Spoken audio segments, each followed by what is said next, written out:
Nunca me esqueci do som da porta metálica se fechando atrás de mim. O eco reverberava por todo o corredor branco, gelado e impessoal daquele hospital psiquiátrico. Era minha primeira semana como psicóloga residente.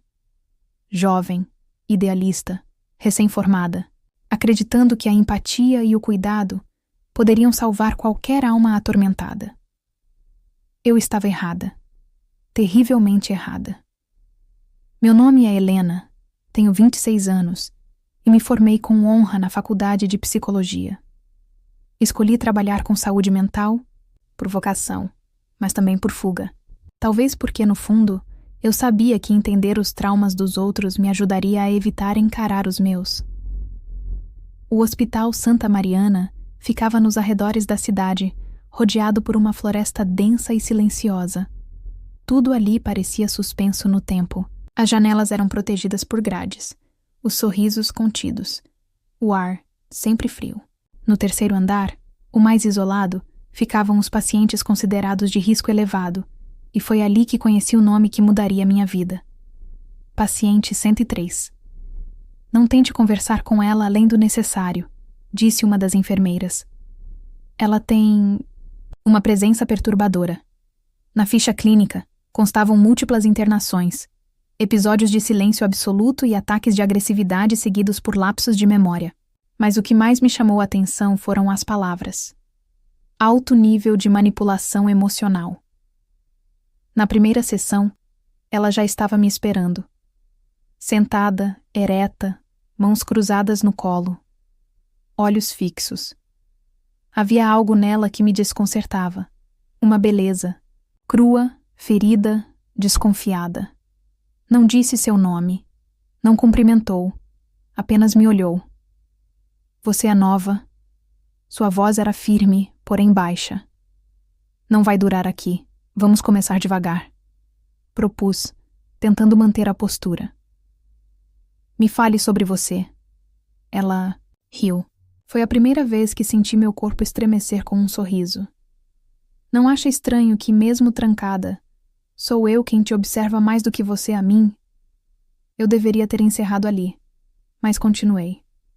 As sessões seguintes foram um jogo de espelhos. Cada resposta que ela me dava parecia arrancar algo de mim, e quando dei por mim, eu não dormia mais à noite sem pensar nos olhos dela. Algo em sua dor falava com a minha. Algo íntimo e perigoso. Paciente 103. Não era apenas um caso clínico. Era uma ferida aberta. Uma mulher de olhar selvagem que, mesmo atrás de grades e protocolos, me fazia sentir mais exposta do que nunca. Eu era a psicóloga. Ela, o caso mais perigoso que já tratei. E eu estava começando a perder o controle. Eu comecei a quebrar o protocolo sem perceber.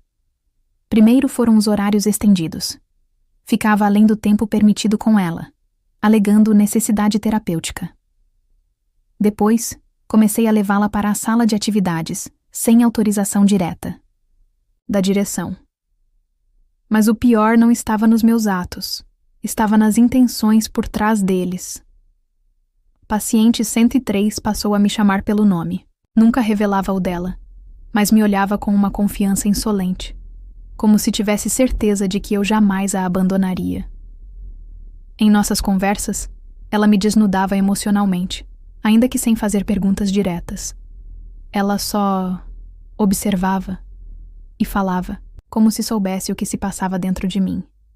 Você é boa em fingir, Helena. Finge que está no controle, que não sente nada. Mas eu vejo. Eu sempre vejo. Comecei a levar o trabalho para casa. Não literalmente, mas psicologicamente. Meus sonhos eram com ela. Às vezes estávamos livres, deitadas na grama.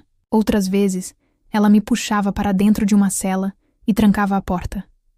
Sempre havia toque, olhar, proximidade e culpa.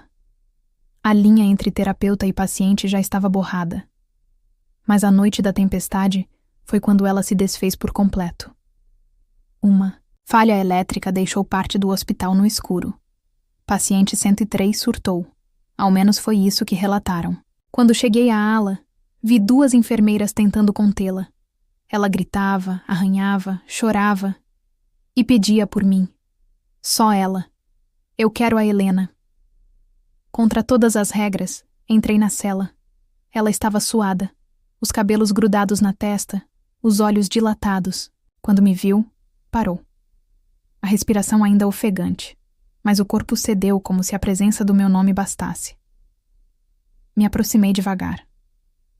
Você está segura agora, murmurei. Foi quando ela segurou minha mão.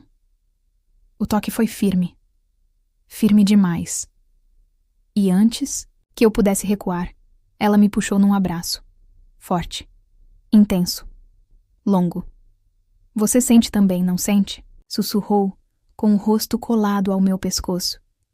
E naquele momento, eu não sabia se era ela que precisava de mim ou se era eu que precisava dela.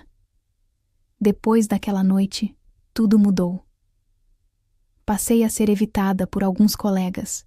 Comentários começaram a circular pelos corredores. Ela está envolvida emocionalmente, ouvi uma vez. Isso é perigoso, mas não me importava. Não conseguia me afastar. Era como um vício, um abismo que quanto mais eu olhava, mais queria cair. Até que, numa sessão silenciosa, ela me encarou por longos minutos e disse: "Se você me ama, me tire daqui." Aquela frase foi o ponto de ruptura. Porque sim, eu a amava. Mas até onde eu seria capaz de ir por ela? Eu não dormia mais. Mesmo em casa, era como se os muros do hospital tivessem vindo comigo, como se a cela da paciente 103 estivesse dentro da minha mente, sempre aberta, sempre pulsante. Comecei a perder peso, meu olhar se tornou opaco, e as pessoas ao meu redor passaram a notar. Mas havia uma coisa que só eu sentia. Ela estava em mim, como se respirássemos o mesmo ar, mesmo em lugares distintos. Eu deixara de ser psicóloga. Agora, era cativa de uma conexão tão intensa quanto devastadora. Após a noite da tempestade, nossas sessões não foram mais as mesmas. Ela falava com mais clareza, mais firmeza. Passou a me testar. Às vezes, recusava-se a falar. Noutras, dizia coisas que me quebravam por dentro. Você tem medo de mim, Helena, porque eu te mostro quem você realmente é.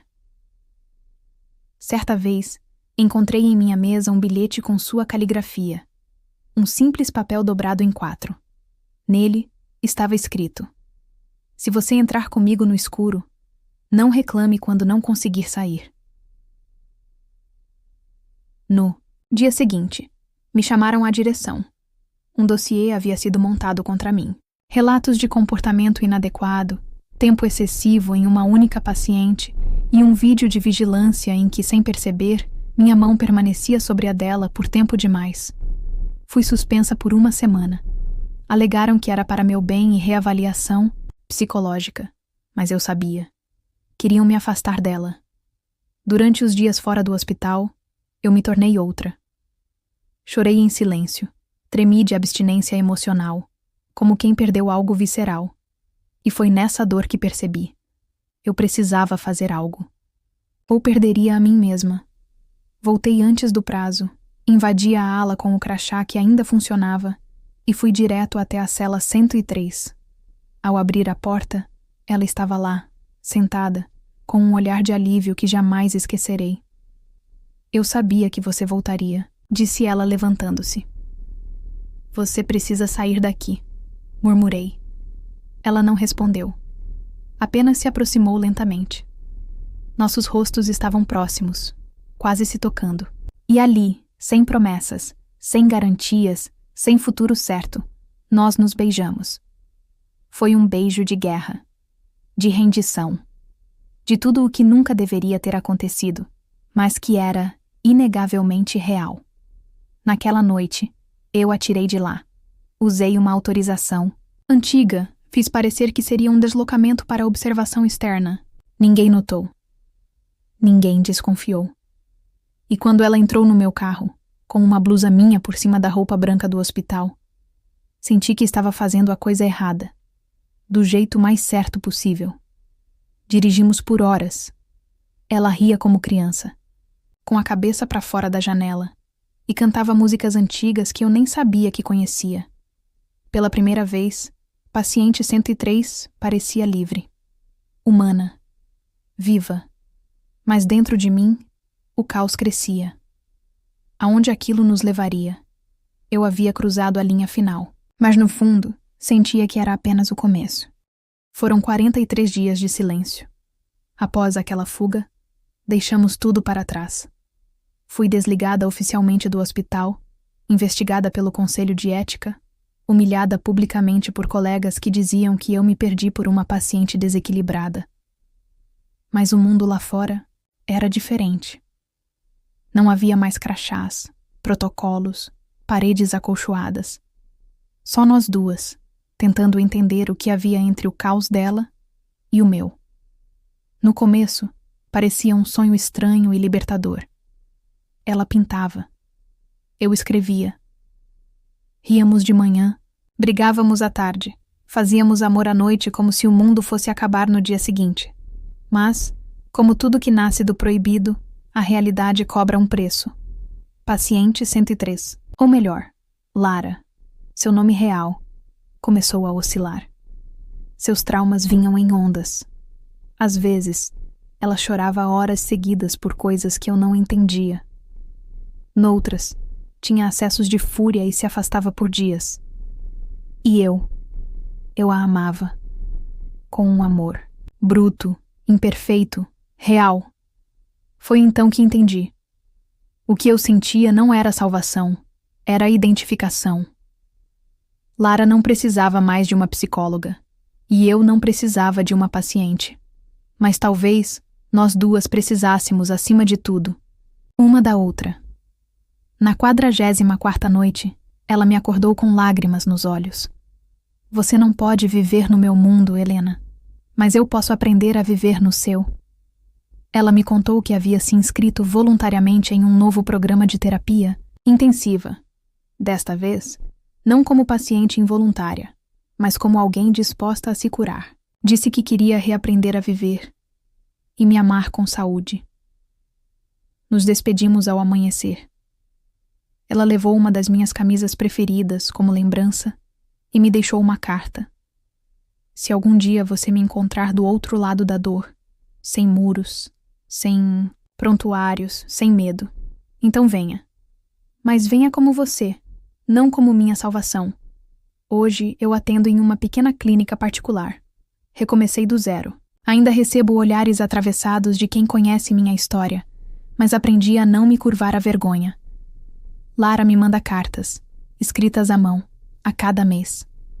Às vezes, com desenhos. Às vezes, com silêncio. E toda vez que leio seu nome, percebo, a linha entre cura e queda é mais fina do que dizem. E às vezes, a gente precisa cair para se encontrar no fundo. Porque não é sobre quem salva quem, é sobre quem tem coragem de ficar depois da queda. Obrigado por nos acompanhar até aqui. Apoie nosso trabalho para continuarmos trazendo experiências imersivas como esta. Curta, compartilhe e inscreva-se no canal. Até a próxima!